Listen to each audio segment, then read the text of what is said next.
ఈరోజు మాస శివరాత్రి పరమశివుడికి ఎంతో ప్రీతిపాత్రమైన రోజు. మాస శివరాత్రి సందర్భంగా ఈరోజు ఎలాంటి విధి విధానాలు పాటిస్తే సమస్త శుభాలు చేకూరతాయో నేటి శుభం లాభం అనే శీర్షికన పరిశీలిద్దాం. ప్రధానంగా మాస శివరాత్రి అంటేనే నక్తం ఉండాల్సిన రోజు.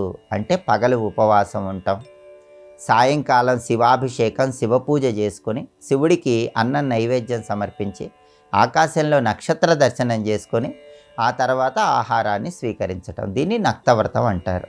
మాస శివరాత్రి రోజు నక్తం ఉంటే అంటే పగల ఆహారం స్వీకరించకుండా రాత్రికి శివపూజ చేశాక ఆహారం స్వీకరిస్తే వాళ్ళ పాపాలన్నీ కూడా అగ్నిలో పడిన దూది పింజల్లా కాలిపోతాయని ధర్మశాస్త్ర గ్రంథాలు తెలియజేస్తున్నాయి. అలాగే మాస శివరాత్రి సందర్భంగా ప్రదోష కాలంలో శివుడు ఆనంద తాండవం చేస్తూ ఉంటాడు. ముక్కోటి దేవతల సమక్షంలో ప్రదోష కాలంలో పరమశివుడు ఆనంద తాండవం చేస్తూ ఉంటాడు. కాబట్టి ఆ సమయంలో శివాలయానికి వెళ్ళి శివదర్శనం చేసుకుంటే ఉత్తమ ఫలితాలు కలుగుతాయి.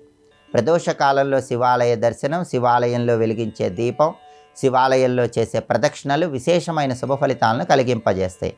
అలాగే ప్రదోష కాలంలో పరమశివుడికి ఇచ్చేటటువంటి నందిహారతి, నాగహారతి, సర్పహారతి ఇలాంటి హారతులు దర్శనం చేసుకోవటం ద్వారా కూడా పరమశివుడి సంపూర్ణమైన అనుగ్రహం కలుగుతుంది.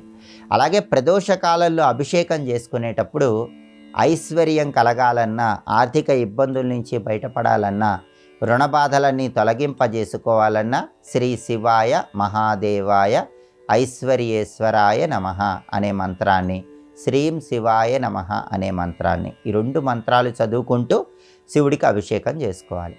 గ్రహదోషాలు, నక్షత్ర దోషాలు ఇలాంటివి ఎక్కువగా ఉండటం వల్ల సమస్యలు వస్తూ ఉన్నట్లయితే గ్రహ నక్షత్ర దోషాలన్నీ పోగొట్టుకోవటానికి ఓం నమో భగవతే రుద్రాయ మంత్రం చదువుకుంటూ ప్రదోష కాలంలో శివుడికి అభిషేకం చేసుకోవాలి. అభిషేకం పూర్తయిన తర్వాత తుమ్మి పూలతో శివుణ్ణి పూజించి చిమ్మిలి నైవేద్యంగా సమర్పించినట్లయితే సిరి సంపదలు కలుగుతాయి, శివానుగ్రహం సులభంగా చేకూరుతుంది. మాస శివరాత్రి సందర్భంగా శివాలయ ప్రాంగణంలో విభూతి పండ్లు కానీ, శివస్తోత్రాలున్న పుస్తకాలు కానీ ఎవరికైనా దానం ఇచ్చినట్లయితే కూడా పరమశివుడి సంపూర్ణమైన అనుగ్రహం కలుగుతుంది.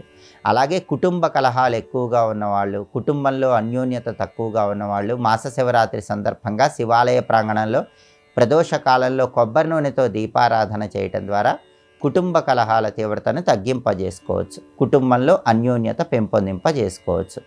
అలాగే మాస శివరాత్రి సందర్భంగా శివ పూజ చేసేవాళ్ళు శంఖు పుష్పాలతో శివుణ్ణి పూజించినట్లయితే విశేషమైన శుభ ఫలితాలు కలుగుతాయి. శంఖు పుష్పాలంటే పరమశివుడికి ఎంతో ప్రీతిపాత్రం. లక్ష్మీ కటాక్షం కలగటానికి, సమస్యలు తీరటానికి శంఖు పుష్పాలతో శివ పూజ చేస్తే ఉత్తమ ఫలితాలు కలుగుతాయి. దారిద్ర్య దహన శివస్తోత్రము, చంద్రశేఖరాష్టకము ఈ రెండింటినీ కూడా ప్రదోష కాలంలో శివాలయంలో కానీ గృహంలో కానీ పఠించిన విన్న శివానుగ్రహం వల్ల మనశ్శాంతి కలుగుతుంది. ఆర్థికపరమైన సమస్యల నుంచి చాలా సులభంగా బయటపడవచ్చు.